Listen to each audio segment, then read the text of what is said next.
5권의 책을 주문 판매합니다.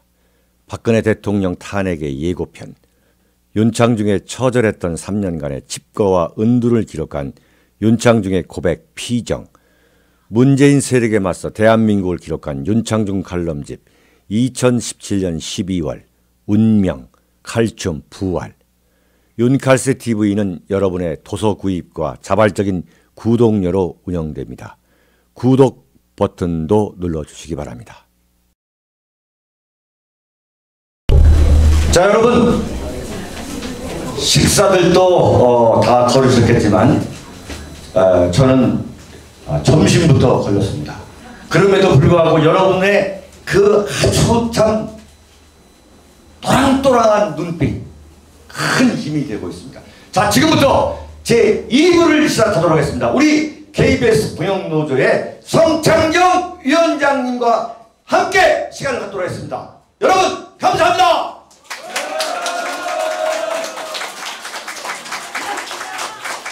자, 네. 성창경.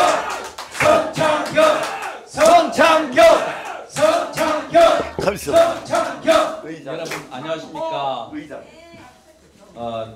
정말 반갑고 고맙습니다. 대한민국의 그동안 심장 역할을 해온 보수의 핵심 중심 역할을 해온 대구에서 태극기를 던 여러분 만나보니까 가슴이 벅찹니다. 조금 전에 윤창중 선배님께서 본인 말씀하셨지만 저는 이 선배님이 KBS에 잠깐 계시다가 언론 생활 하시면서 또 딴 곳도 가셨는데 아까 말씀하신 것처럼 그 힘든 세월, 가짜 뉴스 얼마나 억울했겠습니까? 그런데 그걸 견딘 걸 보고 정말 대단한 멘탈 갑이다. 정말 대단합니다. 감사합니다. 그리고 또 이분이 바로 그분, 박근혜 대통령에 의해서 해임된 분입니다. 그럼에도 불구하고 다시 그분의 군명을 위해서 그분의 억울함을 이렇게 돌아다니면서 설명하시는 거 보고 정말 대단한 분이다 라고 생각합니다. 여러분 박수 한번 부탁드리겠습니다. 아이고, 감사합니다. 감사합니다. 예. 자, 우리 성 위원장님 앉아서 합시다. 예. 더 바짝 보시고. 자, 지금 이제 자유스럽게 왔다 갔다 하셔도 좋고, 우선 그 성창경 위원장이 KBS의 현재 지금 현직 기자입니다. 그럼에도 불구하고 그 안에서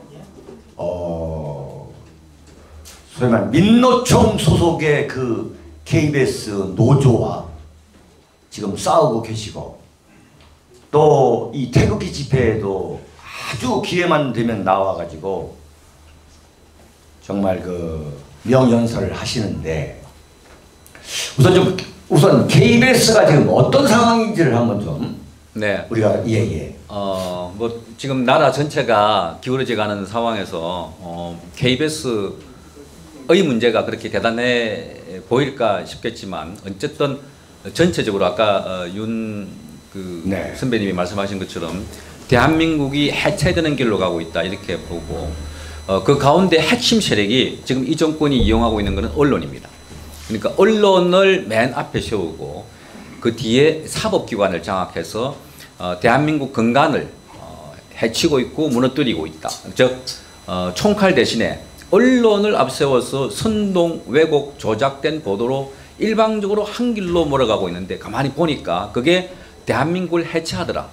가는 방향이 보니까 사회주의 국가, 공산주의 국가, 아니 이제 베네수엘라처럼 돼가는 역할을 하고 있고, 그 뒤에 적폐청산이라는 이름으로 반대 세력들을 무자비하게 숙청 또는 배제하고 있는 역할을 하고 있는데, 그런데 하나 여쭤봅시다. 네네. 그렇게 이제 그 문재인 정권 KBS를 비판하고 돌아다니는데 KBS에서는 안 잘립니까? 제가 그 이야기를 참 많이 듣습니다. 저는 1987년도에 KBS 기자를 입사해서 그동안 본사의 부장, 국장, 지방 요 인근에 있는 울산 방통국장을 했고, 박근혜 대통령 탄핵 즈음에는 울산 방송국장을 2년 동안 마치고 와서 해설위원을 했는데 네. 그 당시에 뉴스가 아까 말씀하신 것처럼 일방적으로 저도 32년째 기자입니다. 보지도 듣지도 못한 방향으로 뉴스를 가는 걸 보고 당시 사장에게 메일을 보냈습니다. 이거 큰일 납니다. 이렇게 뉴스를 내주면 안 됩니다. 또 여러분이 잘 아시는 이 사장을 따로 만나가지고 빨리 견제를 하십시오. 이렇게 브레이크를 안 잡으면 지금 거의 제가 볼 땐 집단 어떤 그 마취가 된 것처럼 이렇게 뉴스를 흘러갑니다. 라고 해서 그것도 안 통했습니다. 그래서 제가 공룡노조라고 KBS 안에는 노조가 3개 있습니다. 그 사실은 언론사의 노동조합은 이미 정치단체가 되어버렸습니다. 왜냐하면 좌파 성향의 민주노총 산하에 있는 노동조합이 그 강령에 보면 진보 정치 세력과 연대해서 뭐 정치위원회를 둔다 또는 그 정치 자금을 마련한다 이런 구정도 있어요. 지금 여러분들께서 그 스마트폰으로 들어가 보시면 강령이 이렇게 되어 있습니다. 어쨌든 공룡노조라도 들어가서 이걸 막아야 되겠다 해서 그 당시에 공룡노조원들이 한 20명 정도 되었습니다. 지금 좌파 노조는 한 2,000명이 됩니다. 그러니까 숫자적으로 보면 엄청난 열세임에도 불구하고 왜 노조에 들어갔고 방금 조금 전에 질문하신 것처럼 여러분 이 대목에서 우리 저 박수 한번 드려요. 네. 그 방금 질문하신 내용 중에 왜 안 잘리느냐? 이 지금 대한민국은 노조 천국이 되어 있습니다. 그래서 제가 선택한 게 노조입니다. 노동조합은 이 정권은 그 앞에도 마찬가지인데 그 어떠한 행위를 하더라도 노동조합의 정당한 활동이라고 이야기를 하면 그걸 자르거나 배제하거나 징계를 주면 부당 노동 행위라고 해서 그 노조를 못하게 하는 사람이 처벌받게 되어 있습니다. 때문에 지금 민주노총과 한국노총들이 돌아다니면서 그 박근혜 대통령을 탄핵했던 핵심 세력이 지금 민주노총입니다. 민주노총 안에 있는 노조가 138개입니다. 한국노총 안에는 노조가 언론사가 없어요. 여러분 이거 잘 아셔야 되는데 왜 오늘 좌파 노조들이 저렇게 일방적으로 한 방향으로 그리고 마치 짜는 것처럼 똑같이 나갈 수 있느냐? 그건 언론사의 노조를 장악한 집단이 있는데 그걸 언론노조로 합니다. 언론노조. 그러니까 KBS 노조도 그 들어가 있어요. 언론노조 안에 138개가 있는데 이 138개가 민주노총에 가입되어 있어요. 저희는 아무도 가입된 데가 없습니다. 상위 노조가 없어요. 그런데 그 노조는 상위 노조가 있고 그 노조가 민주노총에 의해서 지원받거나 도움을 받거나 재정적인 스포트를 하거나 그래서 그 민주노총의 강령이 뭐냐면 주한미군 철수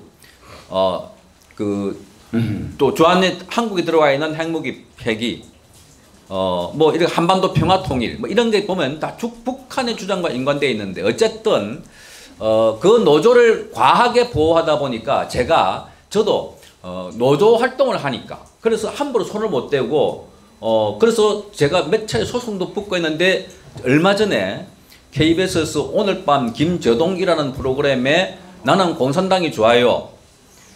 김정은을 열렬히 환영합니다. 라는 프로그램을 가지고 그 양승동 사장을 국가보안법으로 고발을 했습니다. 그랬더니 노동부에서 아니 경찰에서 조사를 한다고 하고 그 다음에 저희를 잡기 위해서 이렇게 뭐 말하자면 KBS 안에 적폐청산위원회라는 것을 만들었는데 그게 법적으로 문제가 있다고 해서 법원에 가처분 신청을 했는데 그게 받아들여졌어요. 그걸 기준으로 다시 노동부에 고발을 하니까 노동부에서 양성동 사장, KBS 사장을 피고발인 신분으로 다음 주 월요일 날, 내일 모레 월요일 날 소환하기로 되어 있습니다. 그러니까 저희가 이렇게 싸우면 여러분들도 싸우면 국정원이고 경찰이고 각 기관별로 법적으로 이거 하고 있는 거 잘못됐습니다 라고 싸우면 이기는데 이길 수 있는 합법적인 게 굉장히 많은데 안 싸우기 때문에 넘어가고 있다. 저는 그렇게 보고 지금 조금 전에 말씀하신 것처럼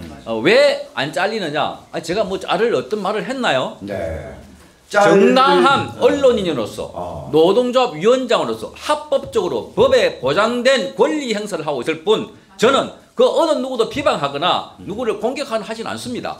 대한민국 정체를 부정하는 세력이 있어서 그 세력을 제가 나쁘다고 얘기하는 것은 저에게 주어진 표현의 자유, 언론의 자유이지 않습니까?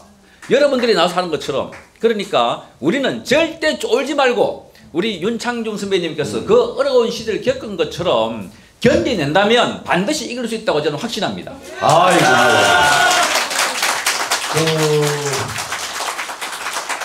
오늘 성창경 위원장을 우리 대구 정치학교에 모신 이유는 지금 뭐 폭포수처럼 말씀을 하시잖아요. 정말 박근혜 대통령 탄핵이 탄핵 과정에서 참 성장한 보수 우파의 참 지도자가 이제 된 건데, 그것도 중요하지만 윤창중, 성창경 다 창자 들어가지 않습니까? 네. 그 다음에 또 여러분 잘 아시는 또 미국의 저명한 보수 우파 논객 고든창. 네. 그 창자 들어간 사람들이 이게 다 보니까 이게 그렇군요. 네. 이게 아주 이게 확고한 우파야. 그거야 그거. 근데 여러분 이 양반 딱 보면은 웬만한 압력에는 안 넘어가실 분 같으죠. 네. 저는 앞으로 큰 인물이 될 거로 봅니다. 이미 큰 인물이 됐지만 우리 이분이 고향이 박수 한번 세게 쳐주세요. 네. 이 보수 우파는 이 풍토가 뭐냐면은 누가 잘못을 하면, 예컨대 꼬투리가 잡히면 가장 그러니까 좌파가 먼저 조지는 게 아니라 보수 우파 안에서 작사를 내버립니다. 네? 요번에도 보면 이제 5.18 공청회 때 뭐 어쩌고 하는데 이걸 만원이다, 민주화를 뭐 부정하고 역사를 부정하고 하니까 어떻게 했습니까? 자유한국당 내지는 보수 우파에서 이렇게나 있는 친구들이 딱 나와가지고 말이죠. 막말로 주돌이 조지는 거야. 나는 이 사람하고 다른 사람만 이러면서 말이야. 그 대표적인 게 누구냐? 지금 대구시장 권영진 아닙니까? 정말 네? 예, 그러다가 어떻게 됐냐? 여기까지 온 거예요. 아까 참 전반부에서 말씀 안 드렸습니다만 윤창중이가 말도 안 되는 난도들을 당할 때 윤창중을 조진 놈들이 누구냐? 그게 다 보수우파. 다 보수우파예요. 말도 못하고 말도 못하고. 그런데 이제 이번에도 보세요. 이번에도 똑같잖아요. 뭐 국무총리 했던 양반 뭐 이런 사람들이 왜 그런 망발을 하냐 도 웃기는 소리야. 웃기는 소리야. 그런데 저는 당했지만 당했기 때문에 더 아는 거예요. 우리 성창경 위원장 같은 사람을 우리가 보수우파가 키워줘야 됩니다. 네. 그러니까 돈을 그렇게 만들어야 되는 거예요. 그래서 열심히 투쟁하고 열심히 싸우고 윤창중 정치학교에서 바닥 쓸고 이런 사람이 대구시장도 되고 대구에서 국회의원도 나오고 대통령 된 그런 나라를 만들어야 되는 거예요. 네? 예컨대 지금 문재인 정권에서 여성 장관들 있잖아요. 그 여성 장관들 100%가 뭐냐? 과거 김대중당 이런 당에서 바닥 쓸던 사람이 바닥 쓸던 청소하던 미스 김이야. 미스 김. 미스 김이 누구냐? 지금 김현미, 네? 국토건설부 장관하는 김현미, 네. 네? 그리고 지금 유은혜 교육사회부 부총리님이죠. 부총리. 야 미스유야. 미스유.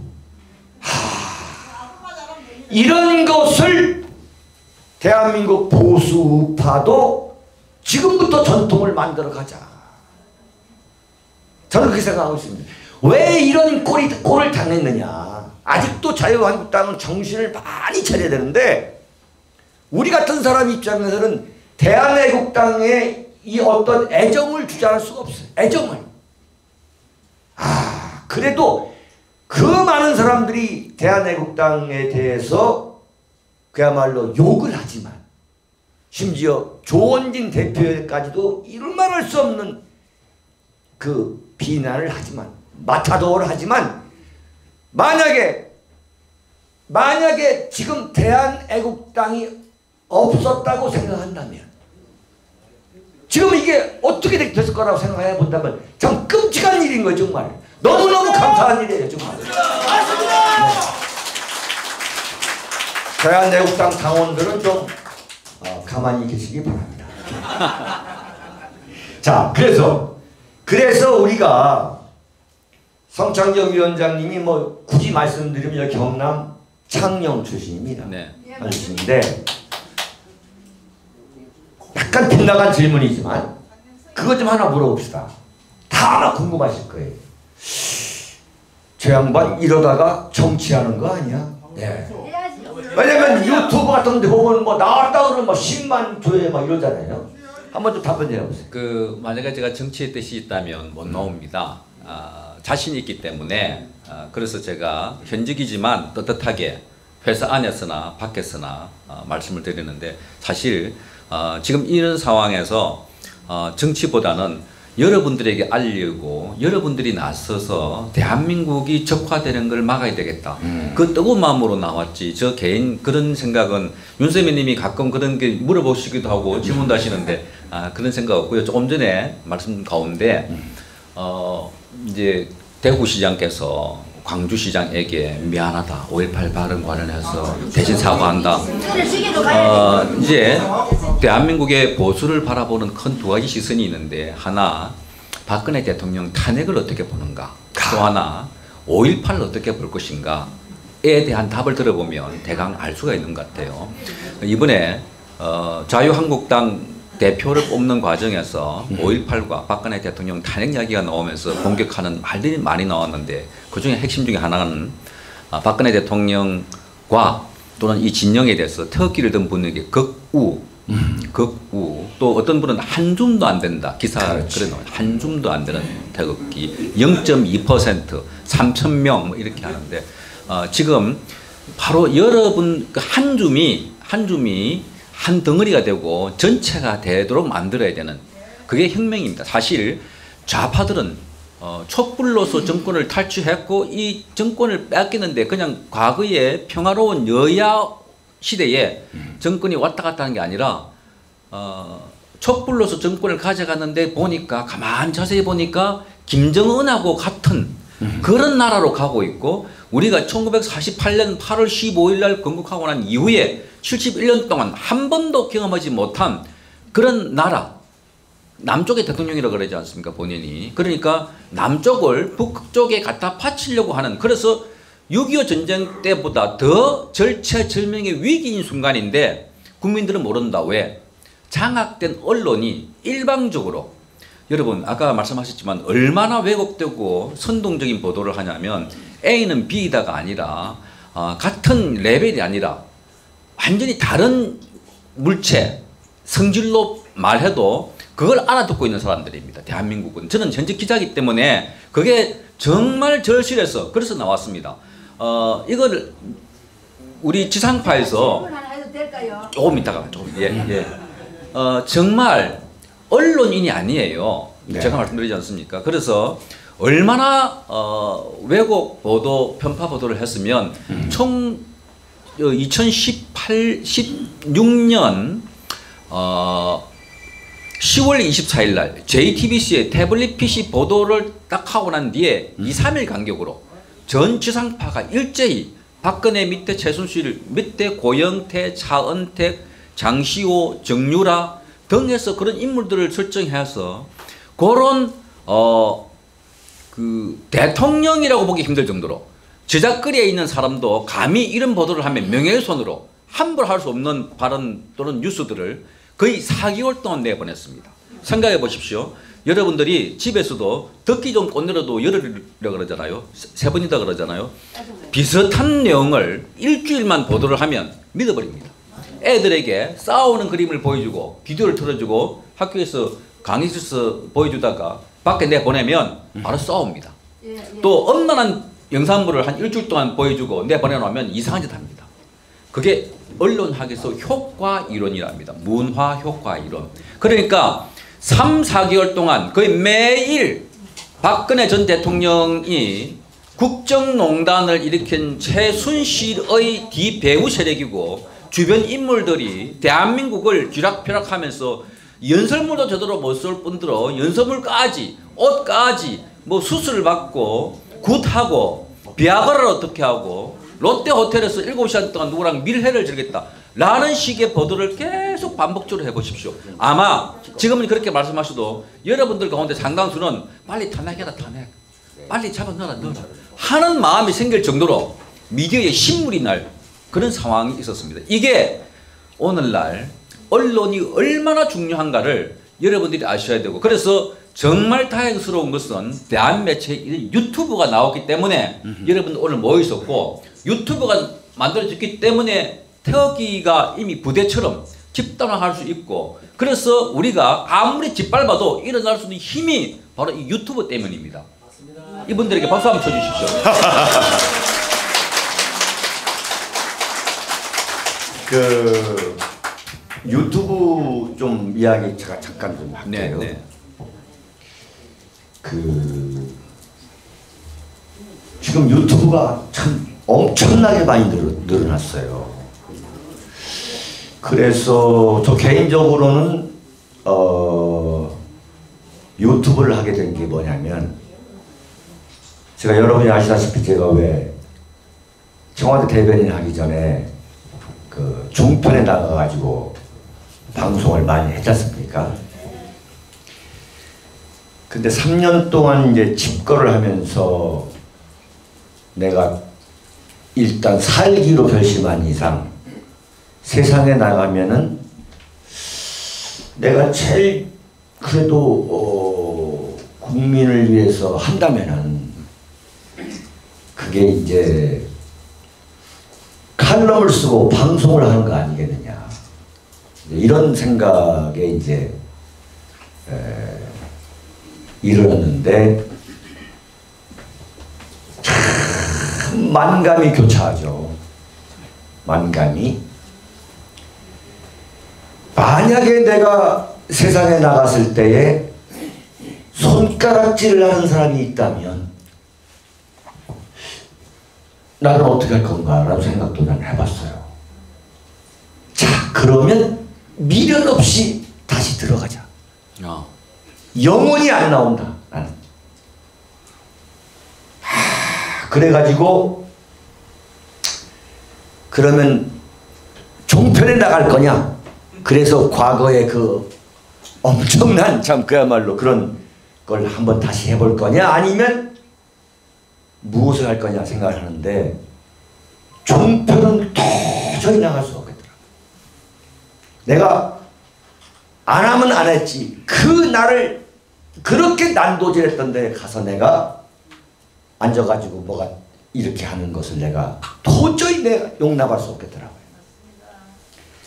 근데 지금 생각해보면 종편에 안 나간 것은 너무너무 선택을 잘한 것 같아요. 네, 완전히. 그런데 그때에 뭐가 시작됐냐면, 윤영 교수님이 그 부추연이라는 걸 보내오신 거예요. 내가 이걸 딱 보고서 이거다.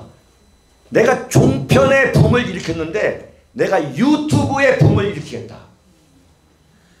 그래서 제가 3년간의 은도를 마치고 나와서 글을 쓰다가 8월 8일부터 제가 유튜브를 했죠. 그때 유튜브 거의 모를 때입니다. 사실은 그렇죠. 2016년 8월 8일에 유튜브는 거의 모를 때예요. 그때 정말 너무나 많은 분들이 저를 성원해줬죠. 야, 윤창중 정말 너무너무 좋다. 이렇게 한 거예요. 그리고서 제가 16년 9월 달에 한 달 동안 쓴 책을, 이 글을 모아가지고 윤창중의 고백 피정이라는 것을 제가 만들어서 2016년 9월입니다. 서울에서 북콘서트를 했는데 정말 너무너무 많은 분들이 오신 거예요. 그래서 내가 그 다음날 아침에 우리 집사람한테 그러지 말고 우리가 한번 지방으로 전국을 돌아다보자. 한 번 말이야. 그 나보고 집사람이 그럼 어디를 간다는 거냐? 대구다, 대구.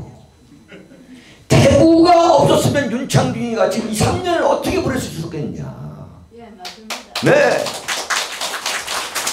그래가지고 2016년 제가 10월 달에 두 번째 윤창중 정치학교를 대구 인터불고 호텔에서 제가 했습니다. 예, 예.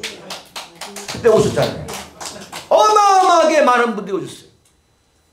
근데 거기서 제가 뭐라고 얘기했냐면 나는 지금 여러분들한테 호소하러 온 게 뭐냐.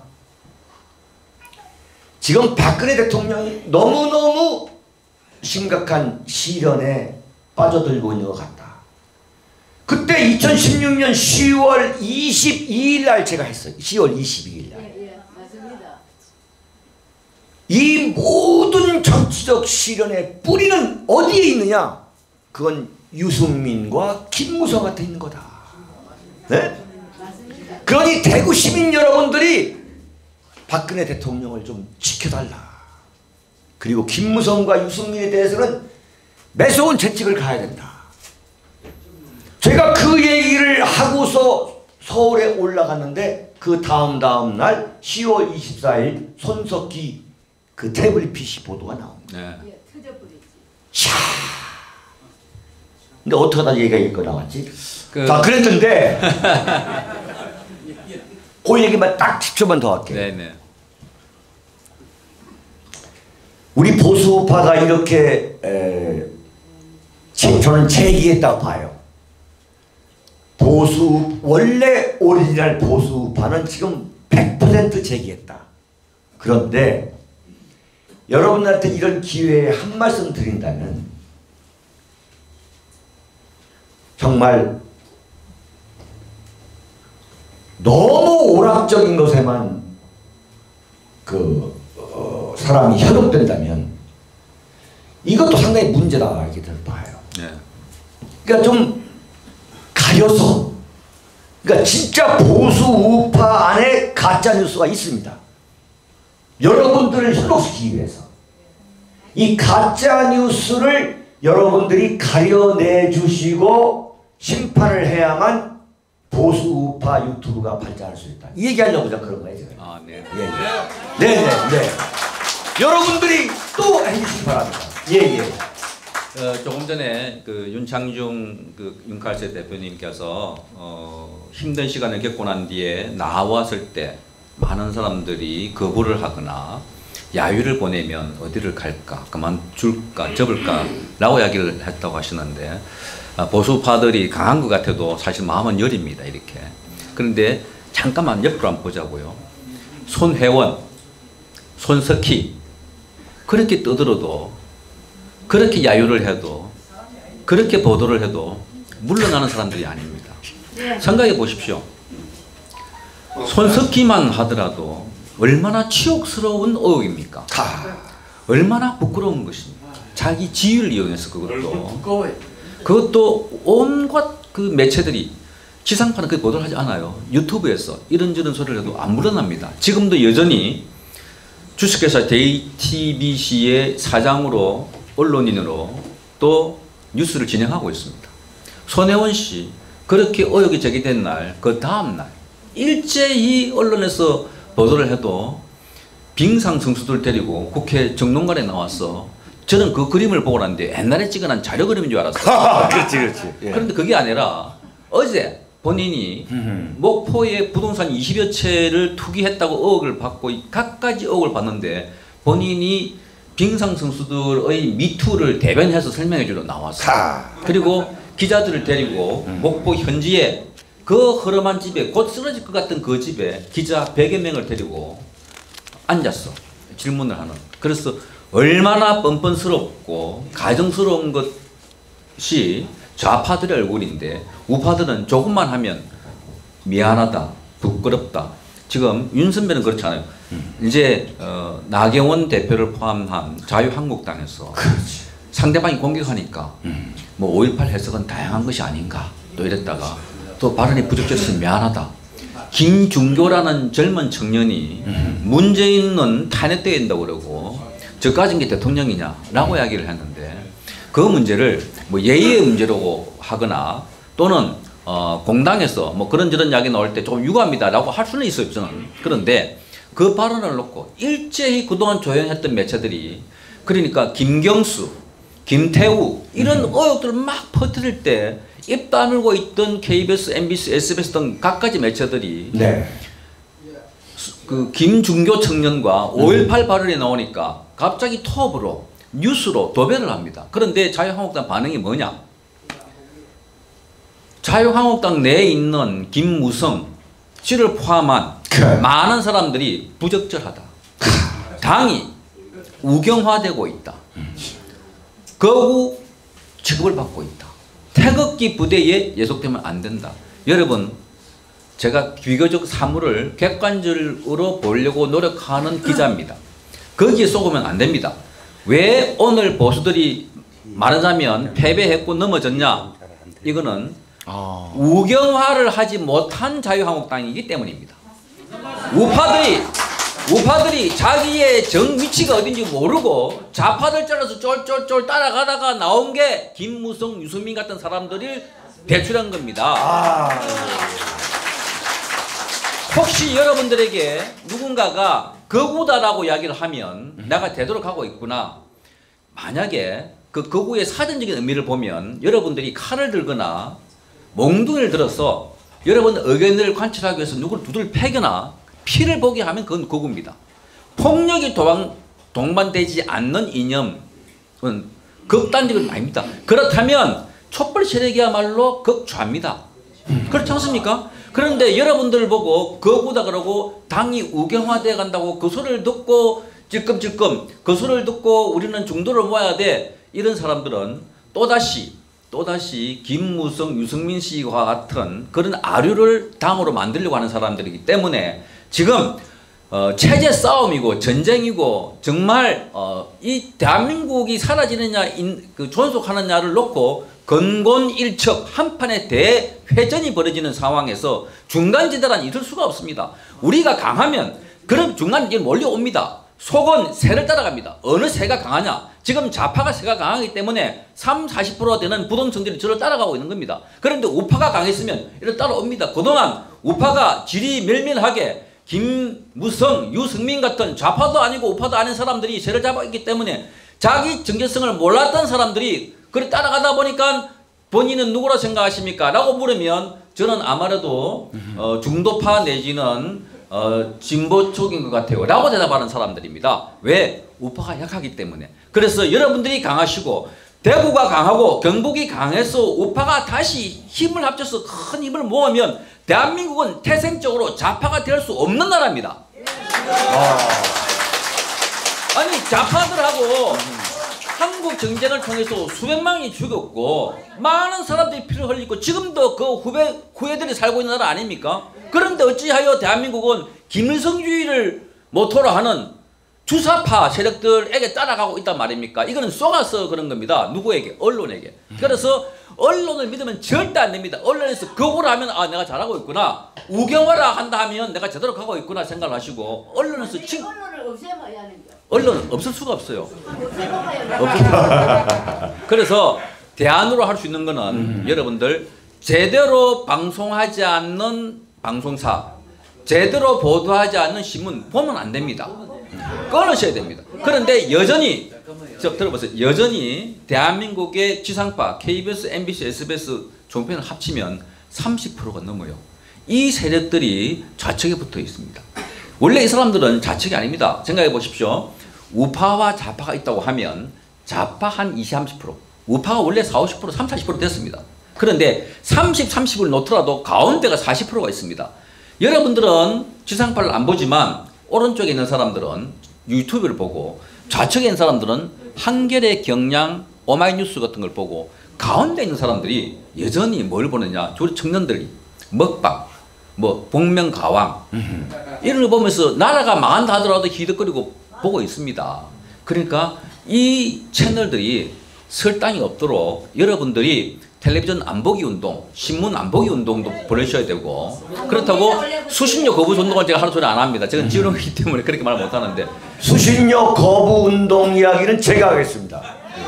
그래서 이 미디어가 여러분들의 가치와 관념과 생각과 사고를 지배하게 됩니다. 사람은 영어로 이런 게 있습니다. To see is to believe.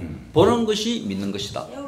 백문이 불여일견. 그러니까 이런 글로 써난 거는요. 여러분들의 가치관에 따라서 이걸 읽고 있지만 이런 비디오 이미지는 여러분들 보는 순간 아 이게 윤창중이구나 믿어버립니다. 제가 윤창중을 설명하려고 그러면 막 머리는 이렇고요 저렇고요 설명하잖아요. 그런데 보는 순간 믿습니다. 텔레비전이라는 것은 그만큼 영향력이 굉장합니다. 왜? 자막이 있고요. 비디오가 있고 소리가 있습니다. 그래픽이 들어갑니다. 그래서 왜 박근혜 대통령이 몰락했나? 신문만 가지고 있으면 절대 그렇게 몰락하지 않습니다. 방송이 3, 4개월 동안 거의 매일 지어내다시피 방송을 했기 때문에 그래서 많은 사람들이 제가 그랬잖아요. 자유한국당의 62명이 왜 찬성했을까? 첫째, 공천에서 배제됐다고 해서 싸움을 벌이던 사람이 이 기회에 복수를 하자 하는 사람들은 62명 중에 몇 명이 되겠습니까? 막 김무성, 유승민 정도 우위에 있는 분들이겠죠. 그 밑에 따라간 사람들 어떻게 생각했냐면 야 지금 맞을지도 몰라. 박근혜가 국정농단 했을지도 몰라 하고 믿었을 것입니다. 또 하나 헌법재판관 8명 박근혜 대통령이 임명한 사람도 있습니다. 여당이 임명한 사람도 있습니다. 그런데 전원일치로 탄핵을 인용해버렸습니다. 그것도 이정미가 읽기를 박근혜 대통령을 파면한다 그랬습니다. 왜 그랬을까요? 그러니까 언론 윤단도 있지만 그거를 탄핵 인용하지 않으면 언론에서 계속 이번에 탄핵하게 된 누구 판사는 과거 어떤 판결을 내렸고 어떤 활동을 했고 아마 견디기 힘들 정도로 언론에서. 그래서 여러분들이 제가 말씀드리고 싶은 거는 앞으로 우리 오빠가 싸울 때는 언론에게 강하자. 언론에게 지지 말자. 언론에게 세뇌당하지 말자. 언론이 말하고자 하는 그 정안을 읽어버리자. 그리고 지금 상황에서는 언론 거의 대부분의 주류 언론들이 보도하는 건 아마 그렇구나 하고 안 보면 됩니다. 보면 또 좀 빨리 가게 돼 있어요. 그래서 그런 측면에서 볼 때 윤칼세 대표님이 쓰레기 언론이라고 써놨잖아요. 쓰레기 언론을 혁파하는데 정말 세월호 때 지금 좌파 언론들이 뭐라고 불렀냐면 저 스스로 기레기를 불렀습니다. 기레기. 우리가 갔더니 세월호 유가족들이 우리 보고 쓰레기 플러스 기자 그래서 기레기라고 하더라 라고 이야기하면서 그때부터 팩 돌기 시작했어요. 무슨 말인지 아시겠죠? 그러니까 어제 그제 대통령이 도시락 들고 받았고 그렇죠. 그 체제에서 도시락 배달. 예, 그 체제에서 장하성 어제 기사 보니까 재산이 103억인가 4억인가 그렇죠. 정치실장 104억. 신고한 재산이 104억이면 실제 재산은 어떻겠습니까? 그리고 이 사람이 만든 게 소득 주도 성장, 최저임금 인상. 그러니까 예금만 70억 된다고 합니다. 예금. 그러니까 이 사람이 밑에 최하위 근로자들을 잘 살게 하겠다고 만들었는데 지난 12월 그러니까 지난해 4분기에 가계소득을 보니까 제일 밑에 계층 5분위 중에 제일 밑에 계층이 17.7%나 줄어들었습니다. 제일 위에 계층 월급이 900만 원 이상 받는 상위 계층 10.3%나 늘었습니다. 빈부격차를 쫙 늘려놓은 겁니다. 그래서 소득주도가 아니라 장하성 소득주도 성장. 그러니까 강남 좌파들이 자기들이 잘하려고 잘 먹고 잘 사는데 그래서 조국 조수다 누구다 오는 사람들 우리 흔히 강남 좌파라 부르지 않습니까? 그 사람들이 못 사는 사람 대한민국 그 젊은이들에게 장하성 씨는 분노하라는 책의 제목을 써갖고 분노를 부추긴 사람입니다. 분노하라고. 그래서 사회 갈등을 부추기고 그 사람들이 만든 정책이 소득주도 성장인데 결국은 우리 대한민국의 젊은이들과 대한민국의 비정규직과 가난한 사람들을 몰모토 형식으로 만들어가지고 소득주도한테 옮긴다고 자기들은 먹고 살만하니까 아니 부자니까 그래서 실험한 것이 아닌가. 그래서 이 나라가 결국은 베네수엘라처럼 그렇게 가고 있는 거 아닙니까 지금? 그걸 막자고 하는 것이 우파들이고, 그러니까 여러분들이 우리가 싸울 때 박근혜 무슨 5.18 이런 것만 싸우면 그건 나중에 정권 잡고 난 뒤에도 할 수 있어요. 지금 제일 우리가 젊은이들에게 다른 사람들이 설득력 있는 건 뭐냐? 대한민국이 망해간다. 베네수엘라로 간다. 그 나라는요 1년 동안 체중이 10kg 빠지고 국민의 20, 30%가 해외 도망가는 사람들입니다. 그 석유 매장이 세계 1위인데 막 사회주의 공산주의 정권 차베스 마두로가 들어선 이후에 나라가 망하고 있는 걸 눈에 보고 있으면서 지금 차베스를 신봉했던 프로그램을 만드는 사람이 교통방송국 사장으로 가 있습니다. KBS PD입니다. 그러니까 지금 그 안에 그런 이념에 빠진 사람들, 그 문재인 대통령이 생각해 보십시오. 저는 이 사람은 대통령하면 안 되는 사람이다. 처음부터 5.18 유도들 데려놔놓고 나도 분노가 일으킨다. 아니 대통령이면 이 한쪽에 있으면 나머지 이쪽도 껴안고 가서 절반의 대통령 하면 그건 어디 당의 당수지. 그렇잖아요. 그 동장도 그렇지 않아요. 그러니까 다투고 있는 사안이 있으면 그 나머지 국민들도 껴안을 생각해야지. 반쪽만 모아놔놓고 나도 분노가 일어난다고 부채질을 하는, 이게 어떻게 일국의 대통령입니까? 그러니까 이런 네. 체제가 가고 있는 이상 누가 막느냐? 바로 여러분들이, 윤칼씨 같은 분들이 막아주시는데, 저는 자유한국당 이미 그 막을 능력도 없고 못 막았어요. 지금도 그분들이 막은 게 뭐가 있습니까? 그러니까 오늘 오신 여러분들이 막아야 되기 때문에 정말 귀중한 분들이고, 저는 이런 자리를 어디로 갑니다. 뭘 드리더라도. 그래서 여러분들이 나라를 지키는, 지금은 뭐라 그럴까, 인민노란 때 의병운동 같은 게 필요한 때고, 바로 그 때가 지금이고 의병장이고 그런 거 아니겠습니까? 예.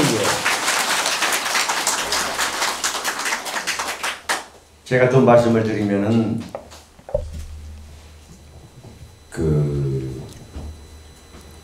5.18과 관련해 가지고 이종명 의원과 김순례 의원이 발언을 해가지고 지금 논란이 벌어졌는데, 그런 발언을 하게 된 것이 그 배경이 무엇인가를 한번 생각해 보면,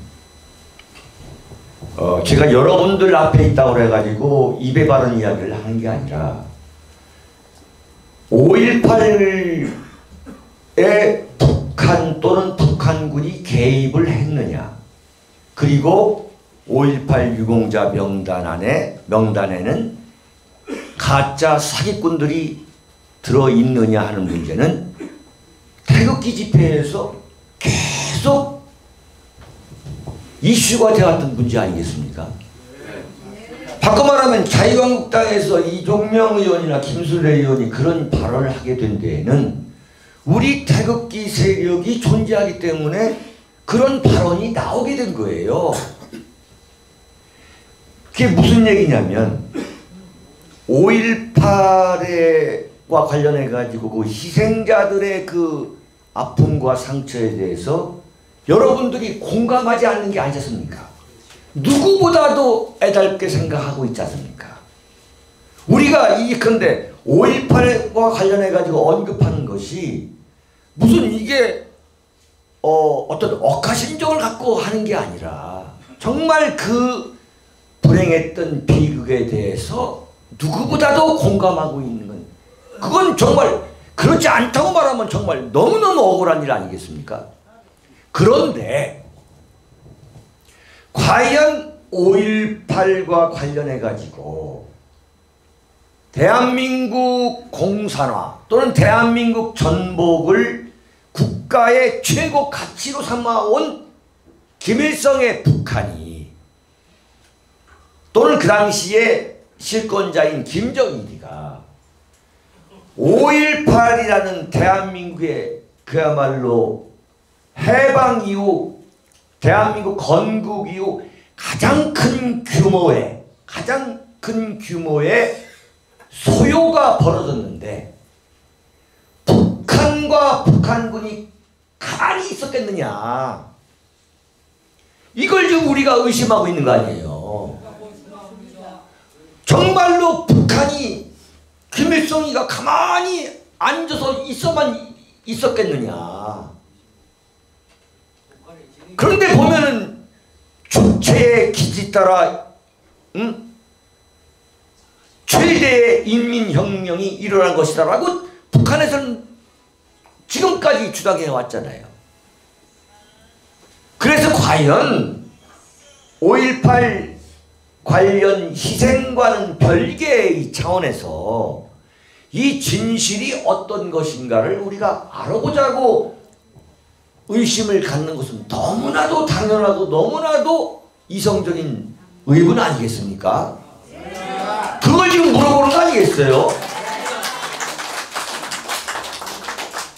그 다음에 그 명단에 5.18 명단에 정말 아니 땐 굴뚝에 연기 나지 않는 법이 없다는 이야기가 그대로 맞잖아요. 5.18에 가짜가 있다고 하니까 왜 그런 것이 나오게 된 것인지 무슨 동명이인이라고 하는 사람들이 거기 들어있잖아요 지금. 동명이인인지 누군지 그건 뭐 알 수가 없지만 어쨌거나 5.18 유공자 명단 안에 가짜가 있다면 그것도 규명하는 게 너무너무 당연한 거 아니겠습니까? 너무너무 당연한 거잖아요. 맞습니다. 예컨대 그 5.18 유공자 명단을 새겨놨다고 하는데 거기를 가보니까 문재인이라는 이름이 있는 거야. 에? 없는 걸 있다고 하는 게 아니잖아요. 야 이거 이상하다. 그렇게 의문을 제기하는 게 왜 5.18을 모욕하는 겁니까? 가보니까 뭐 우리가 알고 있는 무슨 뭐 예컨대 무슨 이해찬이 이름이 있는 거야 이게. 있잖아요 거기 이름이. 그것은 본인들의 명예를 위해서도 밝혀야 되는 거 아니에요 그걸. 그걸 언급한 것에 대해서 왜 망언이라고 하면서 왜 대구시장 권영진이가 사과하냐 이거 지가 뭔데. 이거 웃기는 욕은 하지 마시오. 저 양반 선글라스 쓰고 왜 저래. 선글라스. 저 5.18을 너무 감정적으로 접근을 하면 그건 우리가 차분해야 돼, 차분해. 적을 하기 때문에 저들이 바라는 거예요, 저들이. 네. 욕하지 마시고. 네. 5.18 관련해서 아까 말씀하신 것처럼 비극입니다. 대한 현대사에. 그런데 여러분 잘 아시다시피 현대사는 당대에 다 규명할 수가 없습니다. 역사적인 사건은 시간이 지날수록 증거와 정황과 사료가 나오면 또 새롭게 평가되고 해석되는 것이 역사입니다. 조선시대에 그렇게 연산군을 욕했다가 나중에 그게 아닌 것 같더라. 연산군은 그 중종반정, 말하자면 그 성자들이 중종반정을 일으킨 세력들이 자기들에게 유리하게 기술하기 위해서 연산을 아주 포악하게 그런 것 같더라. 그런 이야기도 있고요. 광해군도 조선의 왕 두 사람이 군이 됐지 않습니까? 광해군하고 연산군인데 광해도 인조가 반정을 일으키고 난 뒤에 광해를 뭐 폐모살제, 자기 엄마를 폐위시키고 영창대군 동생을 쪄주겠다 뭐 이렇게 해서 그런 건데 이제 그것도 광해도 얼마 전에 영화가 나와서 광회라는 제목으로 그래서 새로운 재평가를 하듯이 5.18도 시간이 지난다고 5차례 6차례 규명을 했다 손 치더라도 또 새로운 자료가 나오면 평가를 받아야 하는 것이 역사적인 사건입니다. 그렇잖아요. 그리고 이건 법으로 법제화된 겁니다.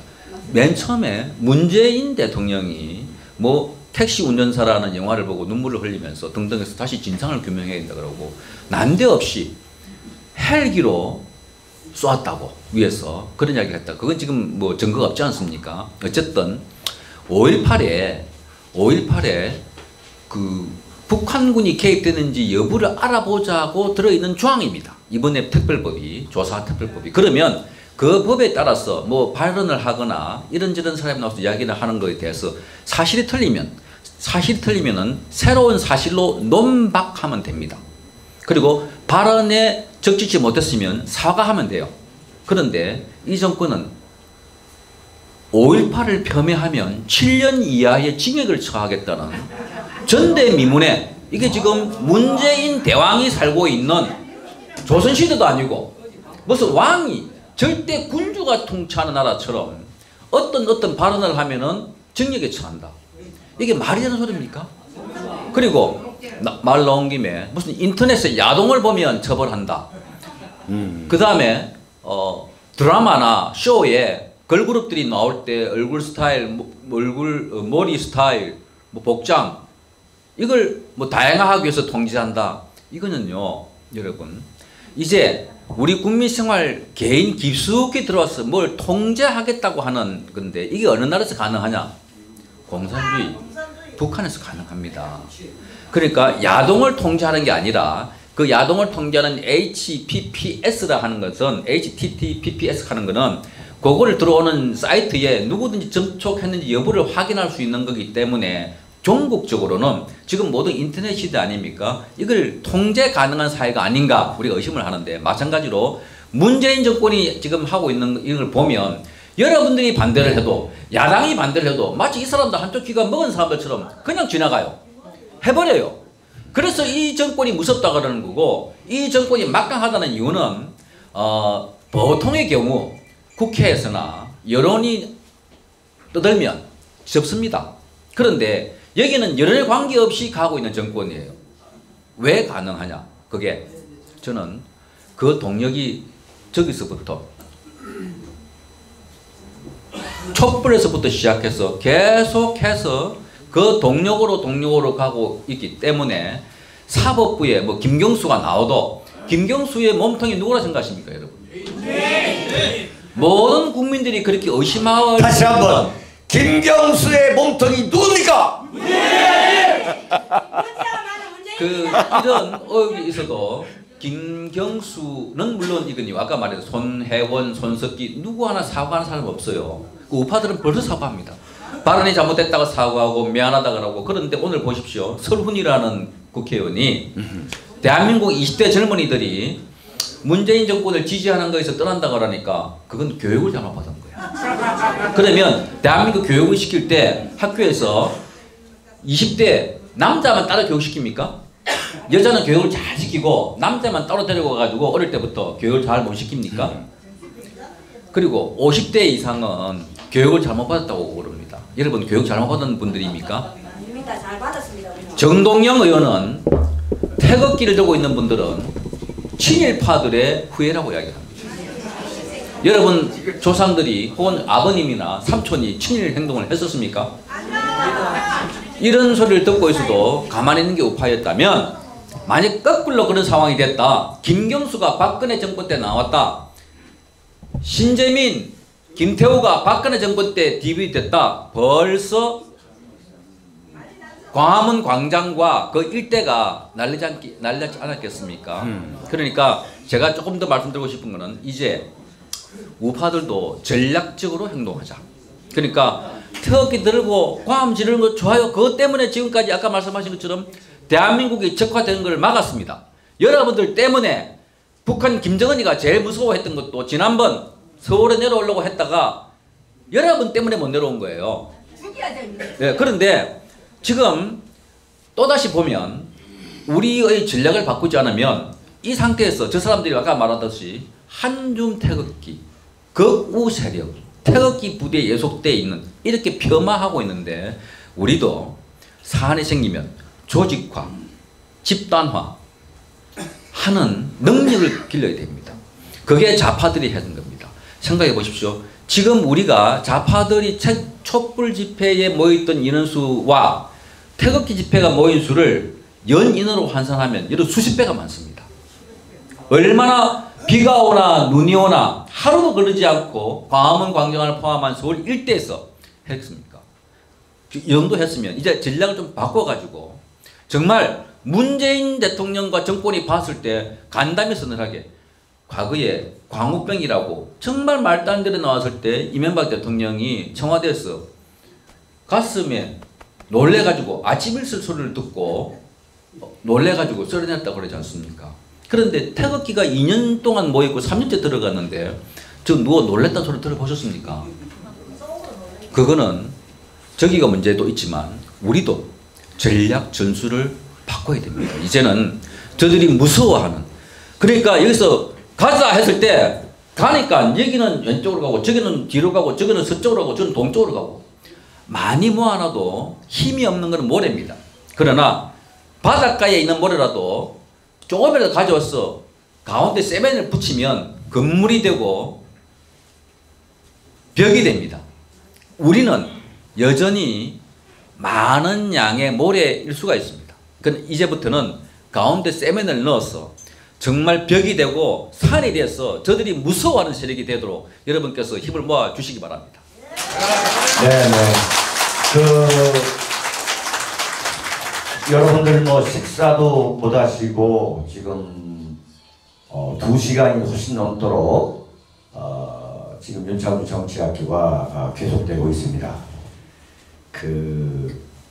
좀 피곤하시겠지만 다시 힘을 내서 여러분들도 어차피 오늘 저녁은 망친 거니까 9시 이후에 가셔가지고 뭐 한잔 하시고 뭐 이렇게 하시고 저희들도 힘을 내겠습니다. 앞으로 30분이 남았는데 참 중요한 윤창중 정치학교의 이제 하이라이트가 되는 건데요. 정말 다시 시작하는 의미에서 말씀을 드리면 이렇게 많은 분들이 윤칼세 TV 그 유튜브 하나만을 보고서 이렇게 오신 것은 이게 지금 23번째 기적입니다. 정말 여러분 감사드리고 한 가지 처음에는 이제 이걸 할 때 참 호텔을 빌려서 하고 이랬습니다. 그런데 도저히 이 대관료를 감당할 수가 없어가지고 이게 그런 식으로 가다 보면은 도저히 유지를 못하는 거예요. 그래서 이제 이렇게 노출한 장소 또는 동대구역 역사도 한번 해본 적이 있었습니다만 그때 뭐 워낙 많이 오셔가지고 참 여러 가지 어려움이 많았는데 여러분들이 참 잊지 않고 후원도 해주시고 솔직한 말씀이 또 제가 지금 2년 반 동안에 무려 여기 앞에 나와 있는 책을 이만큼 썼습니다. 참 엄청난 양의 책을 쓴 건데 이걸 여러분들이 다 구매를 해주시고 그럼 제 일과가 이제 뭐냐면은 윤칼세 TV에 이제 방송을 올리고서 부랴부랴 집을 갑니다. 가서 이제 여러분들이 이 신청해 주신 이 책을 제가 전부 서명해 가지고 도장 찍어서 보내드리죠. 여러분들 다 받아보시잖아요.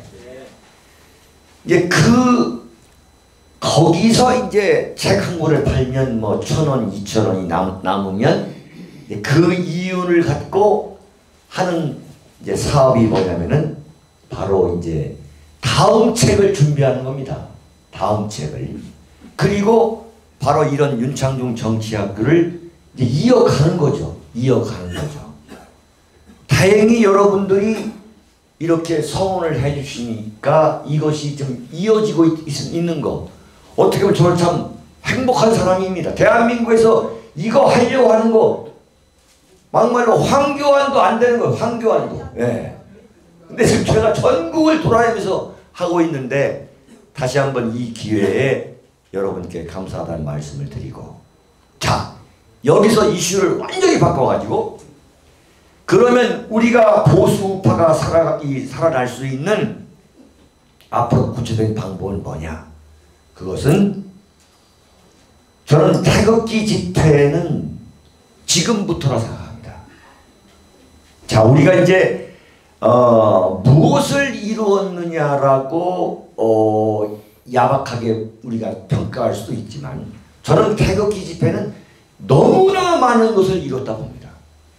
그 중에 하나가 뭐냐면은 이 보수 우파의 의식이 대각성이 된 겁니다. 옛날 같으면 여러분들 이런데 나올 수가 절대 나올 수가 없는 거죠. 무슨 뭐 대구의 어떤 국회의원이 강제 동원이 아니라 동원해가지고 그야말로 뭐 돈 주고 뭐하고 해서 왔지만 여러분들 여기 윤창조 정치학교 나오시는데 전부 자발적으로 오신 거 아닙니까? 이런 것은 이게 바로 보수파가 정말 놀라운 의식의 변화를 하고 있다. 우리가 대통령도 믿을 수 없고 우리가 믿었던 박근혜 대통령도 무너진 걸 봤다 이거죠. 저는 개인적으로 우리 대구, 경북, 부산, 경남, 우리 영남권 우리 이 국민들한테 너무 개인적으로 부담이 많으면서도 솔직히 좀 서운한 게 있어요. 그게 뭐냐? 박근혜 대통령이 탄핵을 당하고 2016년 12월 9일 그리고 2017년 3월 10일 헌재에 의해서 강제 파면을 당하시고 3월 31일 구속이 당할 때 저는 대구를 굉장히 저는 주목했습니다. 그런데 김대중 씨가 만약에 탄핵을 당하고 헌재에 의해서 파면을 당하고 이건 지역감정을 제가 부추기는 게 절대 아닙니다. 구속이 됐다면 김대중 씨 고향에서는 가만히 있었겠냐 이게. 내 서운한 이야기 좀 드리겠습니다. 솔직합니다. 제가 그래서 대구를 많이 찾는 이유가 제가 어려울 때에 참 이 영남권 우리 국민 여러분께서 참 무한한 신뢰를 해줘서 제가 이 터널을 헤쳐나온 데 대한 고마움도 있지만 막말로 영남권이 보수 우파를 버리게 되면 나 이제 보수 우파 안 해 이렇게 해버리게 되면 대한민국 자체가 간판을 내리는 날이 온다 이거지. 맞습니다. 여러분들 보통 중요한 게 아닙니다. 제가 볼 때는. 자, 그런 말씀을 하나 콕 좀 드리면서 왜 이 나이에 내가 또 뭐 이렇게 해야 돼 그런 생각은 여러분이나 저나 하지 말아야 됩니다. 우리가 이 문재인 정권의 말로를 지켜보기 위해서는 우리가 어떻게 해야 된다? 오래 살아야 됩니다. 오래 살아야 됩니다. 어떻게 말로가 되고 끝날 것인지를 우리 눈으로 봐야 될 거 아니에요. 그러기 위해서는 오래 살아야 됩니다. 제가 춘천에서 윤창주 정치학교를 하는데 95세 되시는 분이 춘천 사법 1회이신 분이 윤칼세 TV를 보시고서 참석하셨어요. 어떻게 해서 오신 겁니까? 그랬더니 오래오래 살아가지고 문재인 말로를 보려고 왔다. 네. 여러분 정말 오래 살으셔야 되고 자, 또 한 가지는 뭐냐면은 절대 무질서하면 안 됩니다. 무질서하면 저들이 바라는 거예요. 이것은 전 세계 국민들이 다 보는 거예요. 지금 우리 국민들이. 자, 총선에서 우리가 이기려면은 저는 그렇게 봅니다. 모든 논의는 과연 박근혜 대통령 탄핵이 정당했느냐 정당하지 않았느냐에 대한 재심판이 돼야 한다. 맞습니다. 네. 근데 지금 만약에 이게 불과 한 1년 전만 하더라도 대한민국 정치판에서 박근혜 대통령 탄핵에 대해서 시비를 걸면 엄청난 이게 마치 무슨 매국노처럼 물렸는데 지금은 어떻게 되느냐. 자유한국당 전당대회에서 이게 가장 큰 이슈가 되고 있는 거예요. 그러니까 대한민국 보수는 박근혜 대통령 탄핵 문제를 결코 넘어갈 수 없다. 이거 제가 볼 때는. 따라서 오세훈이가 하는 소리는 저는 완전히 말이 안 되는 소리예요. 맞습니다. 네.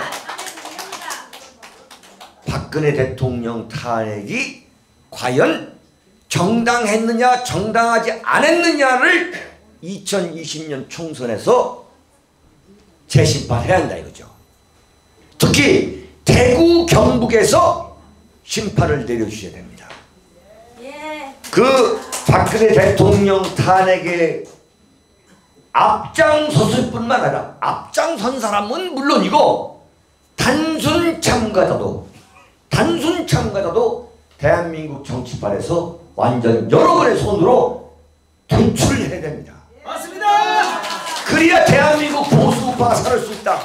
저는 그 확실합니다. 저는. 네네. 예, 잘 아시다시피 이미 보도된 내용만 보더라도 박근혜 대통령의 탄핵은 무리였고 정치적이었고 언론에 의해서 선동된 내용 가지고 탄핵을 했다.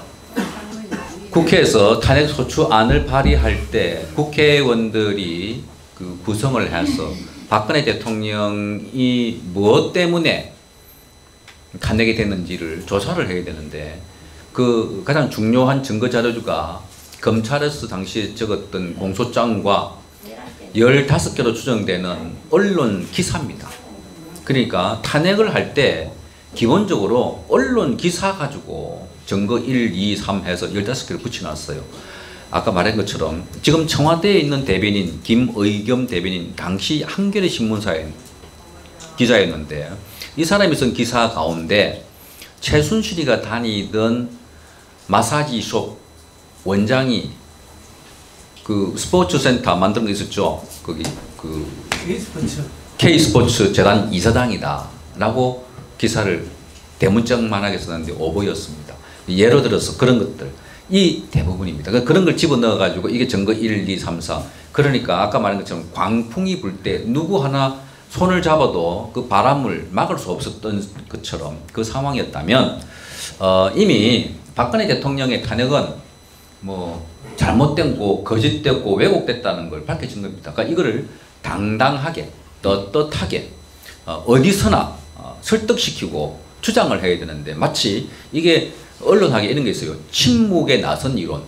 많은 언론에서 주류로 떠드는 견해와 나의 견해가 서로 다를 경우 나는 그 언론의 주제보다 내가 판단하는 게 잘못됐구나 생각해서 본인은 침묵하게 됩니다.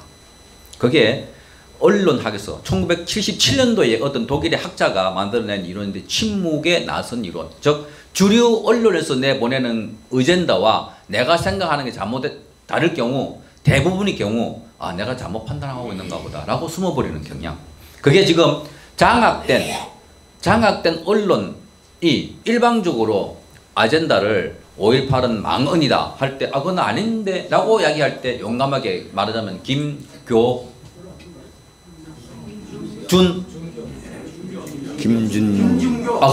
예.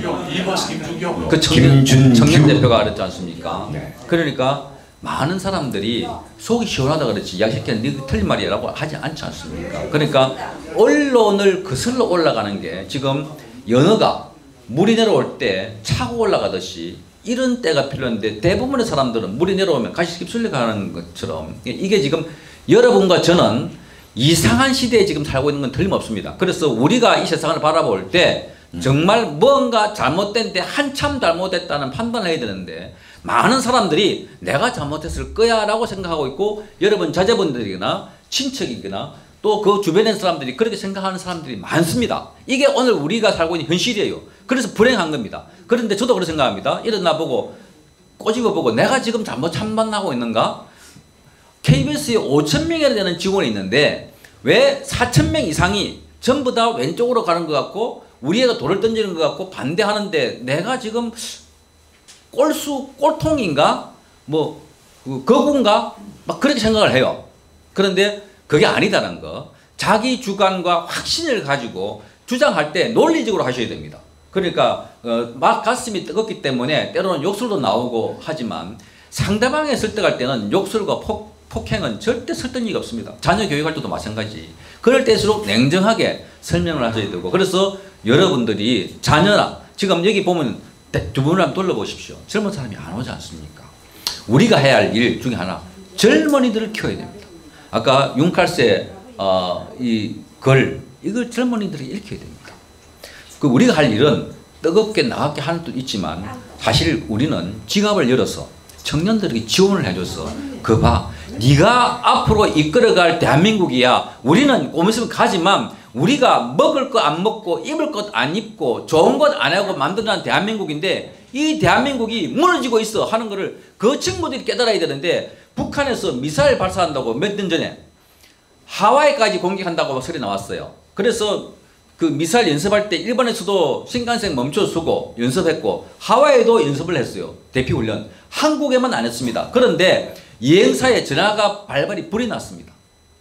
나 하와이 여행 갈 건데요. 언제 가면 돼요? 하는 것이 한국 젊은이들입니다. 큰일 났습니다, 이게. 그래서 서훈 의원이 말한 것처럼 20대 교육 잘못 받았다는 것은 바로 이 이야기입니다. 저는 이 젊은이들이 절체절명의 나라가 없어지는 거 있잖아요. 이거는 모두가 안전하다 안전할 때 할 때 없어집니다. 1973년도 미국과 베트남 월맹군이 평화협정을 맺고 난 뒤에 그래서 미국은 철수하고 딱 2년 만에 베트남이 망했습니다. 그 평화협정 체결한 대가로 헨리 키신저 국무장관은 노벨 평화상 받았어요. 지금 그 형국이 대한민국에서 일어나려고 하고 있습니다. 트럼프가 노벨 평화상 받는다 소리 나오지 않습니까? 그러니까 지금 많은 젊은이들이 이렇게 이야기합니다. 아, 베트남 해도 괜찮은 거 아닌가? 중국도 괜찮은 거 아닌가? 자본주의처럼 하고 있는데 여러분 그건 우리가 이 땅에 학살되거나 죽고 난 뒤에 3, 4대 흘러서 베트남 체제가 들어서고 난 뒤에 가능할 소리지만 이 상황에서 공산화되면 인구의 30% 40%는 그 체제에 용인하겠습니까? 안 놔둡니다. 북한, 그 다음에 스탈린, 저기 베트남, 크메르루즈 공산화되는 과정에 여러 수백만 명이 죽었지 않습니까? 그러니까 나라를 지킨다는 생각하면 이런 책 2번, 3번 더 쓰게 만들고 읽히고 해야 되는데 그런데 이상하게도 이런 책이 안 읽혀져요. 안 읽습니다.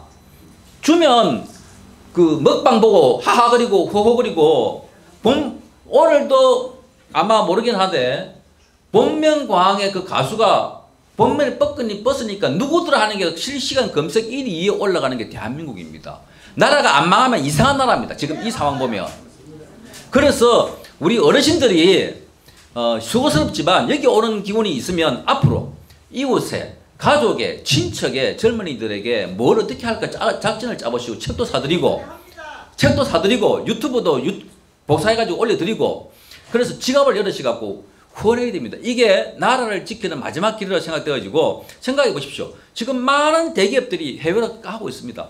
오늘 여기 보면 대구에도 곳곳에 임대 붙여놓고 있지 않습니까? 나라 망하는 거 이겁니다. 과거는 총칼로 탱크로 왔지만 지금은 미디어를 장악하고 있기 때문에 국민들이 의식구조를 개변시켰어. 그래서 가만히 앉았어. 나만이 스스로 적화되도록 그 기다리는 게 김정은입니다. 거기에 협조한 세력이 누구겠습니까?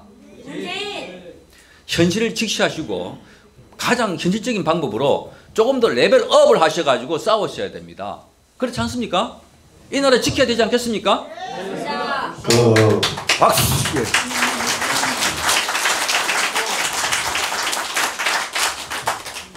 제가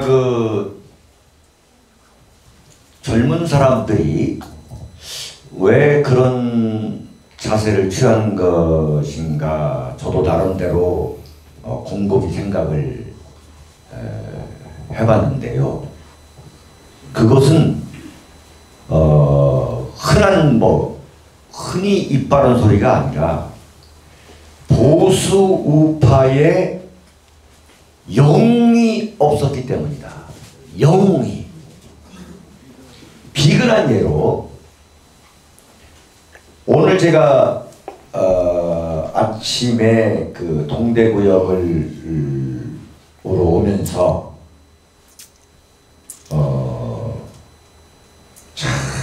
정말 이걸 착잡한 그런 뉴스를 봤는데 박근혜 정권의 첫 번째 국무총리인 내 이름 얘기하겠습니다. 다 아시죠? 정홍원. 네. 이 양반이 조선일보하고 인터뷰를 했는데 박근혜 대통령이 부르시더란 거예요. 총리를 마치고 이제 쉬고 있는데 변호인 좀 돼달라고 부탁을 하더랍니다. 자, 그런데 정홍원 전 국무총리가 나는 직원도 없어서 변호를 맡을 수 없습니다 라고 거절했는데 대단히 서운하게 생각하실 겁니다. 이렇게 얘기를 하더라고요. 했다는 내가 인터뷰를 읽었어요. 자, 이게 인간적으로 정치적으로 많이 들은 이야기입니까? 제가 정홍원 국무총리를 제가 발표한 사람입니다. 제가 그분을 모시고서 인수위원회 기자회견장에 제가 모시고 간 사람이에요. 제가 기자들한테 취임 소감을 얘기하려고. 정홍원이라는 분이 법률가예요. 법률가. 변호사예요. 변호사. 박근혜 대통령과 아무 관계가 없는 사람 변호사도 자기가 변호사하겠다. 변호하겠다. 서석구 변호사님이 무슨 박근혜 대통령하고 물 한 잔은 먹은 일도 없고 김평우 변호사님이 박근혜 대통령하고 물 한 모금 먹은 적도 없고 도태우 변호사 무슨 최명호 변호사 이런 사람들이 그런 사람들도 박근혜 대통령을 도와주겠다고 했는데 정작 박근혜 대통령 밑에서 고관 대작 당대 실력가를 했던 사람들은 전부 도망을 갔다 이게. 저는 이 시점에서 그 양반들에 대해서는 더 이상 말하고 싶지도 않습니다. 이게 뭐냐? 인사를 잘못한 거예요. 인사를.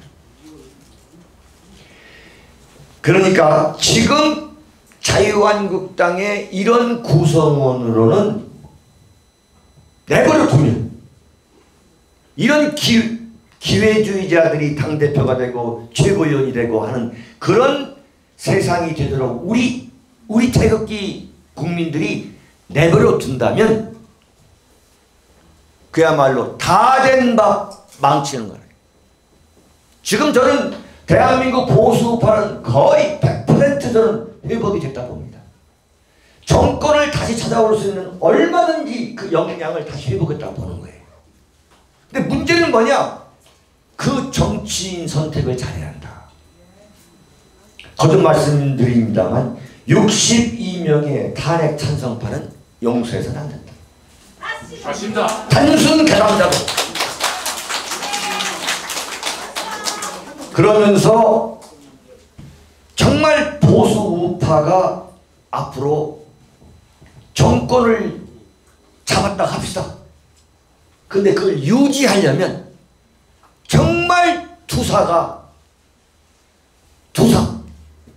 싸울 줄 아는 사람, 행동하는 보수 우파가 그 자리에 있어야 된다. 예컨대 이런 얘기를 많이 해요. 윤창중 당신은 참 천운을 타고난 사람이야. 당신이 만약에 거기 그대로 있었으면 지금 서울 구치소 가 있을 텐데, 네?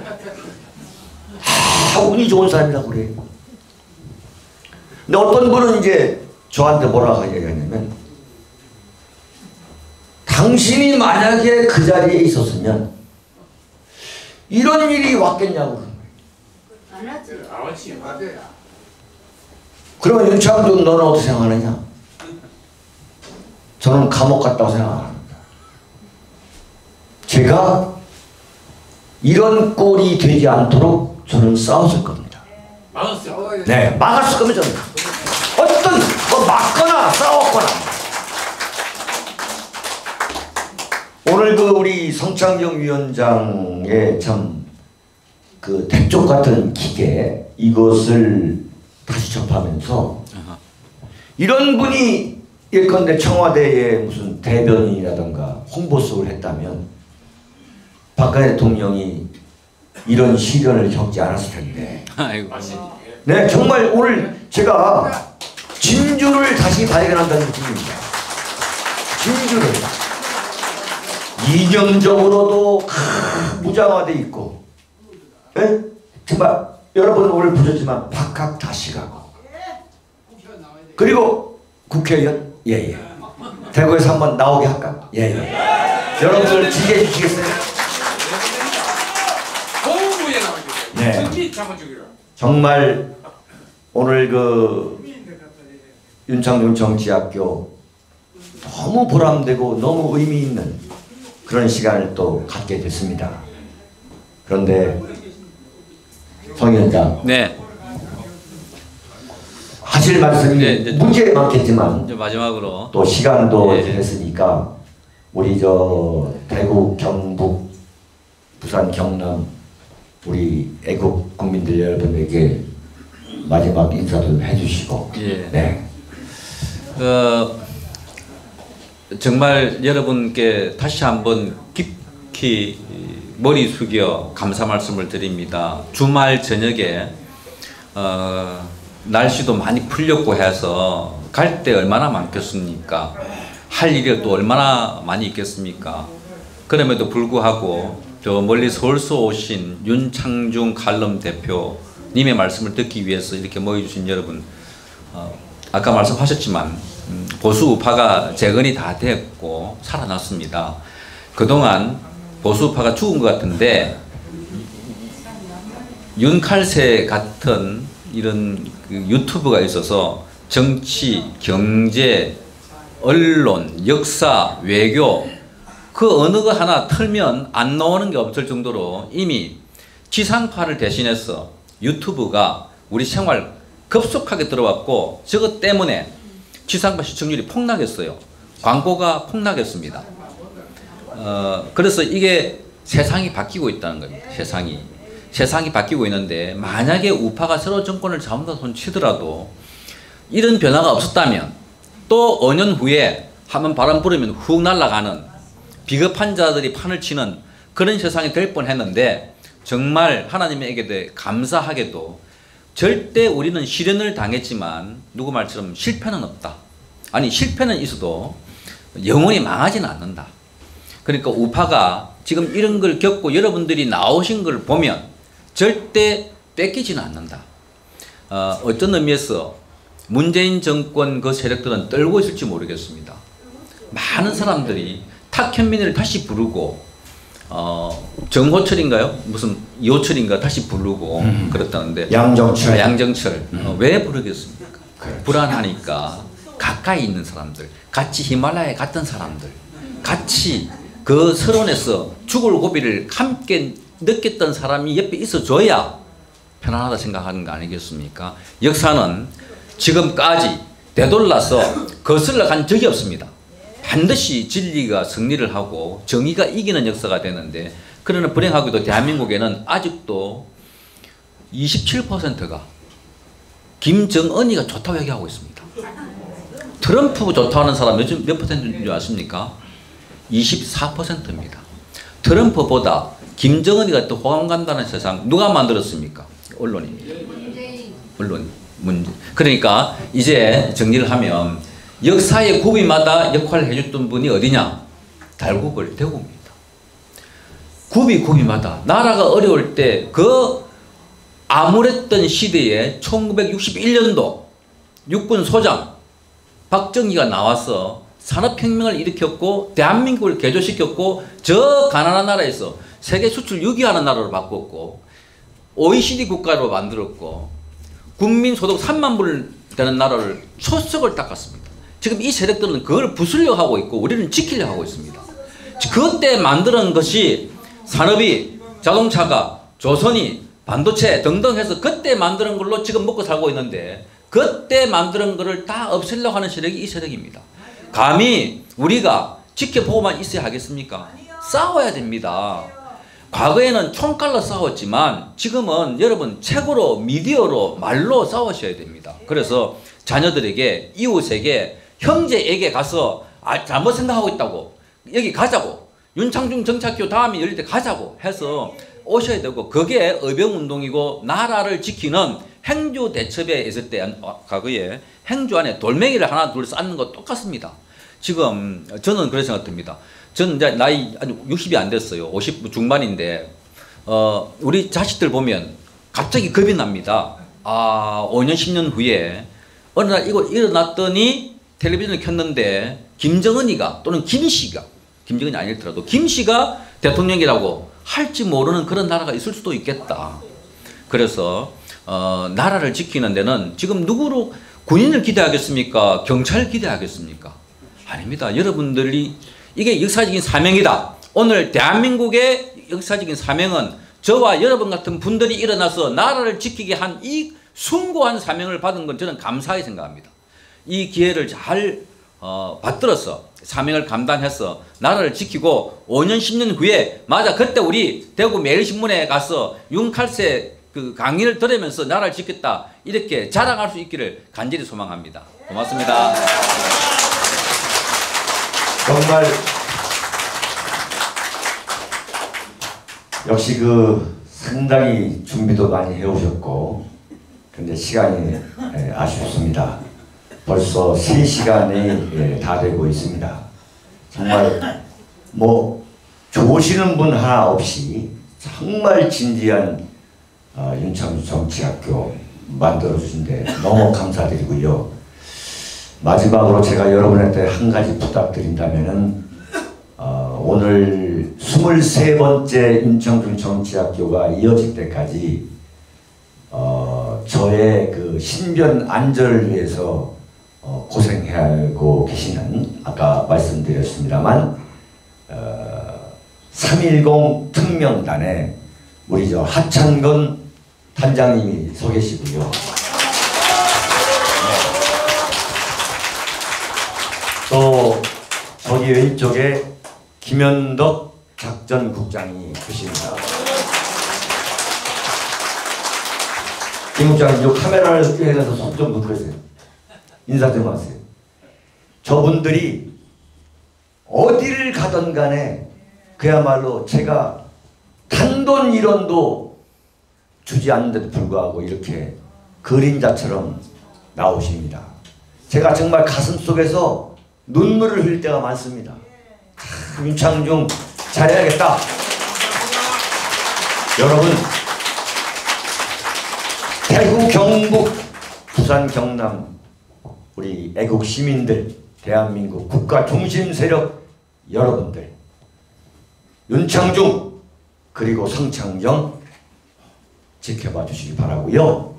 마지막으로 요 앞에 계신 분들만 단상으로 오셔가지고 앞에 계신 분들만 만세 삼창을 좀 할까 합니다.